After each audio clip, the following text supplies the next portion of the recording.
la famille, laissez bas, parce que vous êtes tous des étoiles d'Afrique. Un honneur, un bonheur, une joie de vous retrouver, a fortiori au lendemain du discours historique, du discours de rupture, du discours incroyable des autorités maliennes par le biais du Premier ministre du gouvernement malien en exercice, le colonel Maïga, à la tribune de l'ONU hier.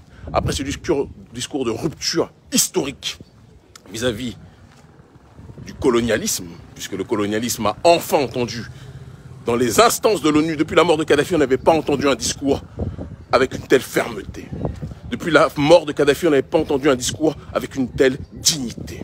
Depuis la mort de Kadhafi, on n'avait pas entendu un tel discours avec une telle intrépidité. Les propos du colonel Maïga hier sont les propos d'une génération africaine qui ne veut plus jamais se laisser marcher sur les pieds. Donc je vais vous laisser vous connecter, je vous laisse quelques minutes et on va pouvoir rentrer dans le vif du sujet. Moi aussi, ça me fait énormément plaisir de vous retrouver. Moi aussi. C'est une période de fête.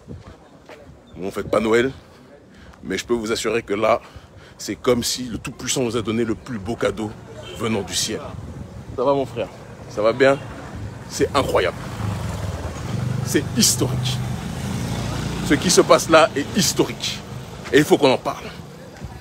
Donc je vous laisse vous connecter et on va accélérer. Vous connectez vite hein, aujourd'hui. Vous savez que là, les choses sont en train de rentrer de plus en plus dans le fond. Sont en train de plus en plus d'être développées de telle sorte que notre continent puisse trouver le chemin qui est le meilleur pour nous. C'est extraordinaire. Extraordinaire ce qui se passe. Vous êtes assis, vous êtes prêts? On va y aller. Alors je répète ce que je disais.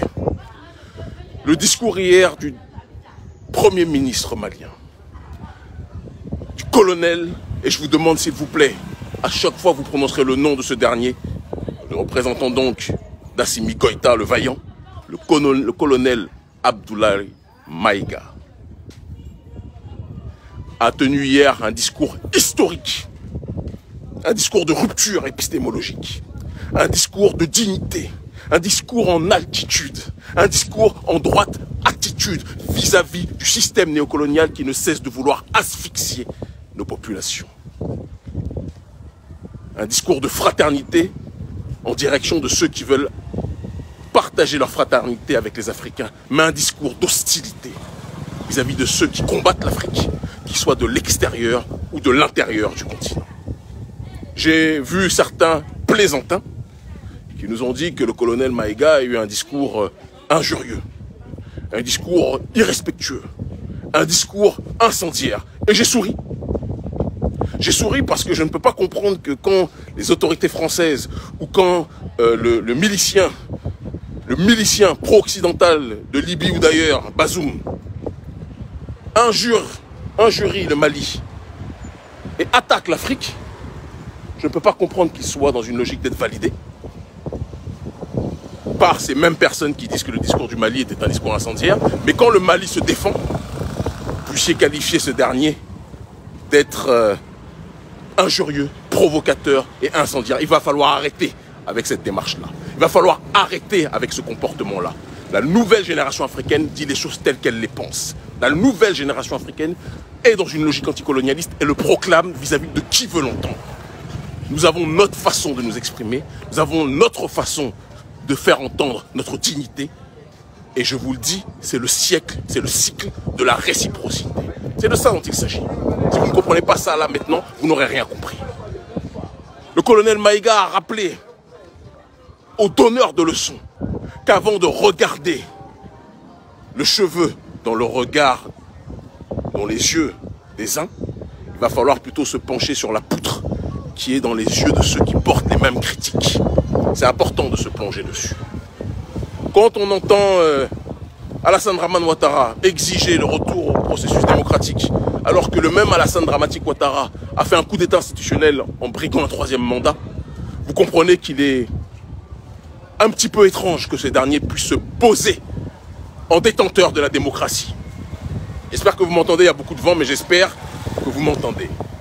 Quand on entend M. Bazoum, qui n'a aucune légitimité, qui n'est pas algérien, même si ses frontières ont vocation à disparaître, d'accord, mais qui est un apparatchik venant de l'oligarchie d'Occident placé à la tête du Mali pour diriger, justement, non pas le Mali, le Niger, excusez-moi, pour diriger le Niger dans la voie de la perdition, pour diriger le Niger dans la voie de la soumission, pour diriger le Niger dans la voie de la néocolonisation. Quand on entend M. Bazoum se présenter comme quelqu'un qui a vocation à donner des leçons de morale aux autres pays africains, c'est quelque chose qui ne passe pas. Ça ne passe pas. Ça ne passe pas. Et le colonel Maïga l'a répété à l'envi, avec intelligence, avec pertinence, avec sérieux, avec rigueur. C'est un cycle nouveau qui est en train de s'ouvrir actuellement. Un cycle nouveau qui va du sommet des institutions, à travers le colonel Assimi Goïta, jusqu'à la base, en ce qui concerne justement notre génération et tous les militants panafricanistes qui sont en train de s'organiser pour prendre en main leur destin.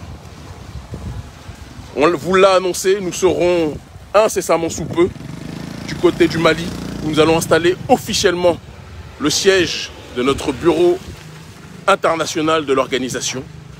Nous allons avoir nos locaux. Nous sommes déjà en train de prospecter, nos éléments sont déjà en train de prospecter pour les trouver. D'accord? Et nous allons mener nos actions sociales quotidiennement pour venir en aide à la vaillante, courageuse, digne population malienne qui subit le joug des sanctions, qui subit le joug de l'asphyxie économique pour la simple et unique raison qu'elle aspire à la souveraineté. Il faut que tous les Africains qui aiment l'Afrique viennent soutenir le Mali. C'est notre responsabilité.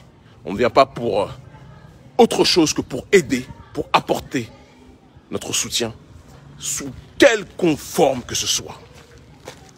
Tu ne peux pas être aujourd'hui fier d'être africain et ne pas te revendiquer malien. Tu ne peux pas te dire aujourd'hui panafricaniste et ne pas vouloir aider ce pays. Ce pays est au XXIe siècle.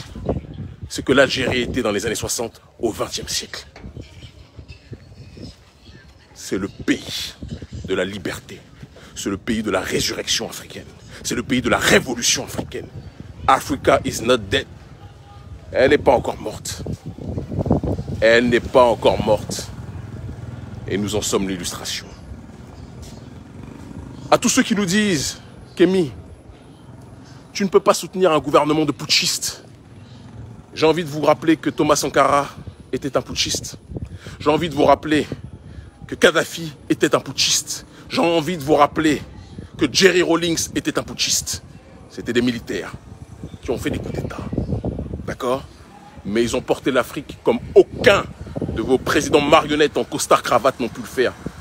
Ils ont porté l'Afrique non pas comme Patrice Talon, l'ami de Macron, le jouet de l'oligarchie néolibérale, le prédateur financier qui concentre toutes les richesses d'un pays dont la majorité vit en dessous du seuil de pauvreté.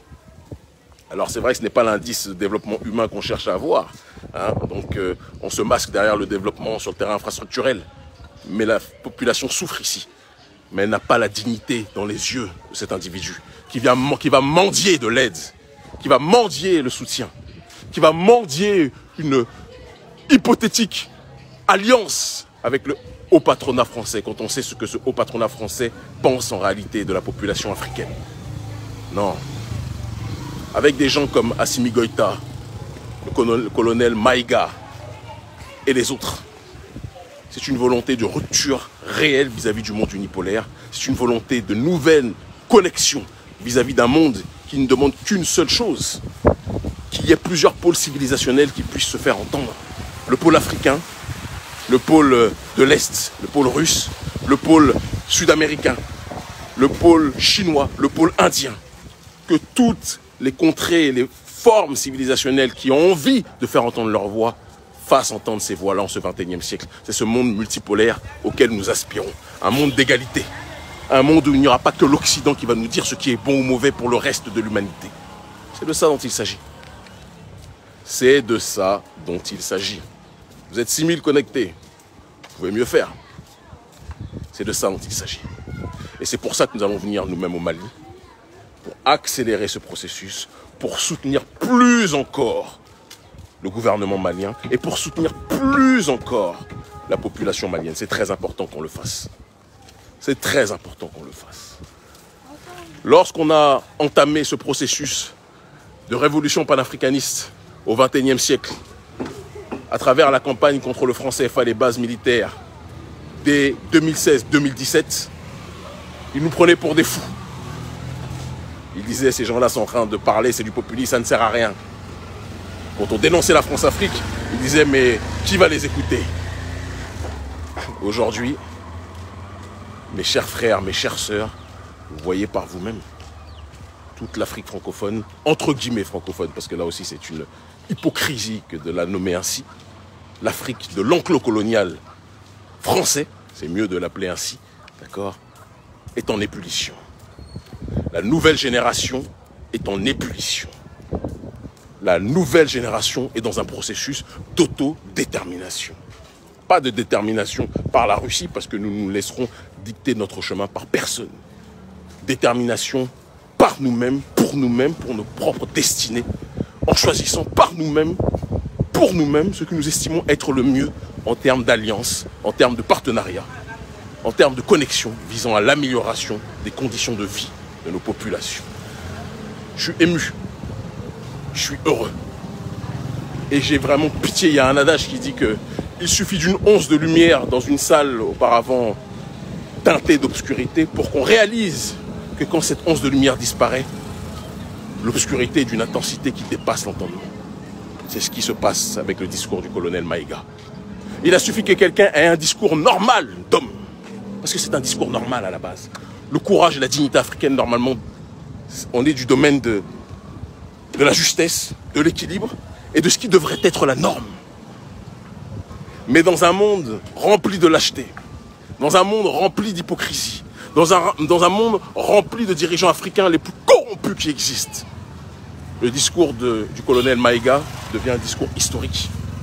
Parce que les gens n'ont pas l'habitude d'avoir des Africains qui ont le courage d'assumer leurs opinions. Ça veut dire beaucoup de choses.